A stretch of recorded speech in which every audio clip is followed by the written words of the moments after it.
Aloha everyone, welcome back. It's Heather with Happier at Work. I'm so glad you're here. If you're new to the channel, click the subscribe button to see weekly tips on how you can be happier at work. We are going to talk about making assumptions. Yeah, making assumptions. And you might be thinking, well, wait, aren't we supposed to not do that? Like everybody says, don't make assumptions, because when you make assumptions, you know what they say. I've been thinking about assumptions, and I think like most rules, the rule is never assume, right? That's the rule. Like most rules, there is an exception. So we're gonna talk about the exception to the no assuming rule. That's really what we're talking about this week. The exception is, what if we assumed good? What if we immediately went to giving people the benefit of the doubt instead of assuming the bad? For example, say you are in traffic and whoop, someone comes in and cuts you off. And you might be thinking, really? What the? And what insert some sort of judgment. Jerk, a-hole, whatever you want to say, right? I can't believe they'd be so inconsiderate. Or what if whoop, they slide in, they cut you off, and you go, oh, I think they probably need to use the bathroom. Or, they must be really late to get their kid from soccer practice. Or maybe there's a pregnant woman in their car and she's in labor. We can assume that, wow, someone's a jerk and they're inconsiderate and I can't believe that they think that they're better than us, that why should they get to cut us off in traffic? They're so reckless, they're so judgment. Or we can give them the benefit of the doubt. And I can tell you, it feels much better for us to give them the benefit of the doubt. And in the end, if they ever know about it, right? Most people in traffic, we don't even know them. But if they're ever on the receiving end of that assumption, they will feel better too. I bring this up because I personally experienced this recently. If you remember last week, I shared a video about how I messed up. And if you didn't see it, go see it. But what I didn't get to share last week was that the person on the receiving end, they gave me the benefit of the doubt.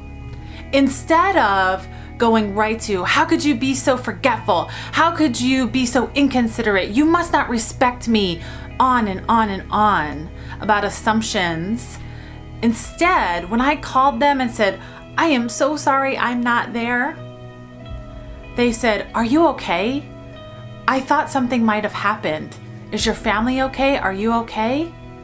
They immediately gave me the benefit of the doubt that something sincerely more important than that thing was going on that kept me from being there. A gift, a relief. How generous. And what it showed me is that we had trust. He trusted me and I trusted him. We had trust.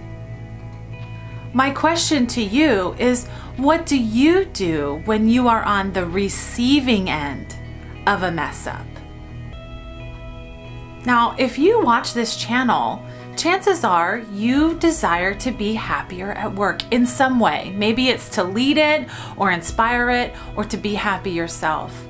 And so if you sincerely desire being more happy at work, then I can only suggest to you that when mess ups happen, because they do, at work especially, giving the benefit of the doubt is going to benefit you and your team members. Assuming that someone didn't know, or that it was an honest mistake, or that they weren't trained, or something of that nature is going to go a lot further than assuming that they were malicious in their actions. Yes, I know, some people, a very, very rare select few are malicious, but generally people are not. They don't intend to hurt us, to mess up, to flub and make that mistake. they're doing the best that they can with what they have.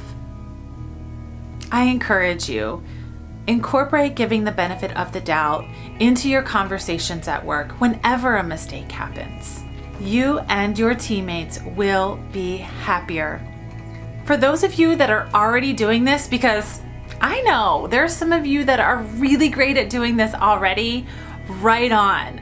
Your efforts are contagious. People feel that and they are inspired by it. So keep it up. And if you're new to this concept or reluctant to this concept, remember, it is just a choice. It is your choice. No one's banging you on the head, making you do it. But I encourage you, give it a try. If you hate it and it doesn't make you happier, well, go back to assuming the worst. But trying won't hurt. Each week, I try to ask you to do something to spread a little more happiness at work. Of course, I'm asking you, give people the benefit of the doubt. But to take it a little bit further, what I want you to do this week is, if someone has given you the benefit of the doubt lately, go and thank them. Pick up the phone, go to their office, buy them a coffee, whatever you need to do, but connect with them and tell them, thank you for giving me the benefit of the doubt. Sometimes people don't even realize just how awesome they are. And your thank you, your taking the time, will mean so much to them. Remember, it's those simple things that go a long way in building your relationships at work. And relationships are a big part, half of the equation of being happier at work. That's all I have for you this week. Thank you so much for watching, and I will see you next time.